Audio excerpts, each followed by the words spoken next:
Hi happy Wednesday. இன்றைக்கும் பெருமாளா அப்படின்னு scroll பண்ணிடாதீங்க, வெயிட் பண்ணுங்கள். எல்லாரும் பெருமாளை கும்பிட்ருப்பீங்க. பட் அவரது ஆடையில் ஒரு வெள்ளையாக ஒன்று, அது என்ன கதை அப்படின்னா, அனந்தாழ்வார்னு ஒருத்தர், அவர் ராமானுஜரோட சீடர். அவரோட உத்தரவின்படி தன் மனைவியோட திருப்பதி மலை மேலே வந்து தங்கி அனந்தாழ்வான் தோட்டம் அப்படின்னு சொல்லி ஒன்று தொடங்கியது. அதுதான் நீங்கள் பார்த்துட்ருக்கீங்க. அந்த பூவை பெருமாளுக்காலையும் தன் மனைவி கையாலேயும் வற்றாத கிணறு ஒன்று அதை பார்த்து விஷ்ணு பக்தருக்கு தானும் உதவணும் அப்படின்னு சொல்லிட்டு சிறுவன் உருவில் வந்து கேட்டார். இதை அவர் மறுத்துட்டாரு.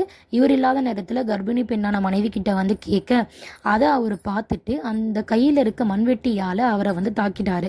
அவரோட தாடையில் ரத்தம் வடி. அவர் வந்து வருத்தப்பட்டுட்டு மருந்து வைக்க அவனை திரும்பி பார்த்த உடனே அந்த சிறுவன் கொஞ்சம் தூரம் போயிட்டு மறைஞ்சிட்டான். அவர் வருத்தத்தோட பெருமாளை கும்பிட வந்த அப்படி தாடையில் ரத்தம் கசிய வந்தது பெருமாள் தான்றத அவர் புரிஞ்சு மன்னிப்பு கேட்டு ஃபஸ்ட்டாக பச்சை கற்பூரம் வச்ச உடனே அந்த ரத்தம் நின்றுடும். அதை நினைவு கூறும் வகையாக தான் இப்போவும் பச்சை கற்பூரம் வச்சு அலங்காரம் பண்ணுறாங்க.